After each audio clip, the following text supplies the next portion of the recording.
Good afternoon, folks, and welcome back to the homestead. We have right here on the table a starter that we bought, aftermarket starter for the tractor. We got some bum information from a parts dealer on a part that we needed for this starter, so I went and got this part off of Amazon. And then about a year later, this here bolt started coming out on us and was giving us some grief. So we took it apart. We're going to take it apart and we're going to see what's causing the problems.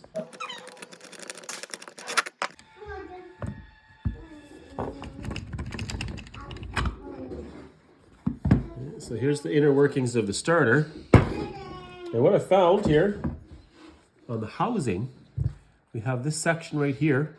It broke out. We've got some cracks.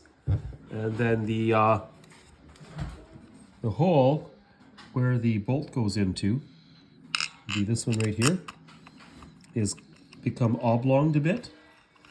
So it won't hold when the threads go into it. The other side is still true. There's too much torque on the starter for this, or too much torque for turning with this starter, even though it matched up with the tractor. So did we save by going with this low-cost starter? I would say no, we probably did not.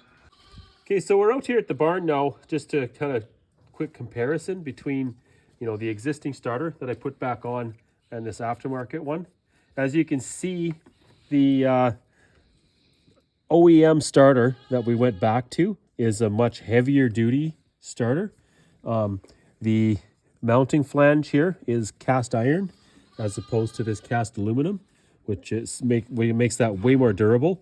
I can easily lift this starter with one hand. That one there is a tank. It is way heavier. You'd be quite pressed to lift it with one hand.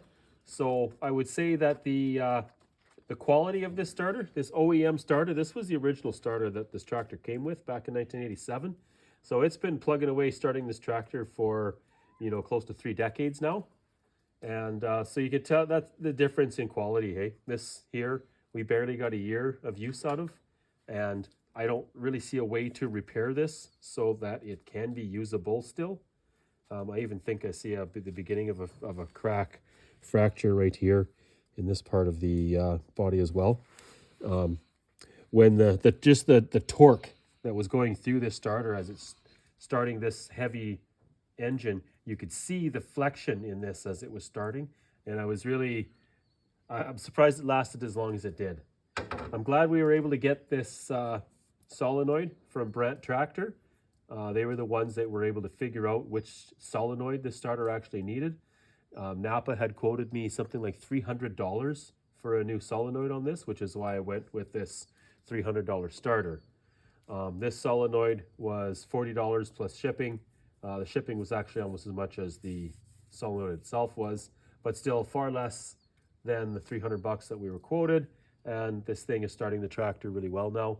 So I would say sometimes you're okay going with a jobber part because you're going to save yourself a bit of money. But for the most part, you're better off going with tried and true and paying a little bit of extra. So that's kind of my 2 cents worth on it. Thanks for watching. Don't forget to like, comment, and subscribe. And don't forget, if we get enough subs, my wife gets mini donkey, so she will be happy if you subscribe to our channel. So God bless you. Have a good night.